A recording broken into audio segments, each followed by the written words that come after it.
दूसरी जगह पे निकले हैं मार्बल का पत्थर देखने के लिए।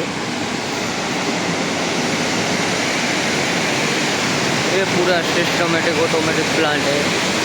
देखो ये हमारे अवैस भाई है, नाजिम भाई अक्सा मार्बल के मालिक है, दोनों देख रहे हैं पूरा। ये लोग इधर के प्लांट के मालिक है, पूरा देख रहे हैं। देखो ये अवैस भाई, मुख्तार भाई है,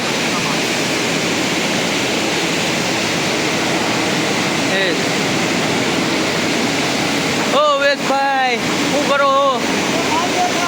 माल देख रहे हो? हाँ ये नाजिम भाई भी है, सब पूरा प्लांट देख रहे हैं। अक्सा मार्बल के मालिक है मुख्तार भाई, ये प्लांट के मालिक है। देखो पूरा पत्थर देखने के लिए है ना। ये चाचा बोल रहे हैं पूरा माल सही है, फ्रेश माल। हाँ अवेश भाई पूछ रहे हैं कैसा माल है, मुख्तार भाई बोल रहे हैं पूरा फ्रेश माल है।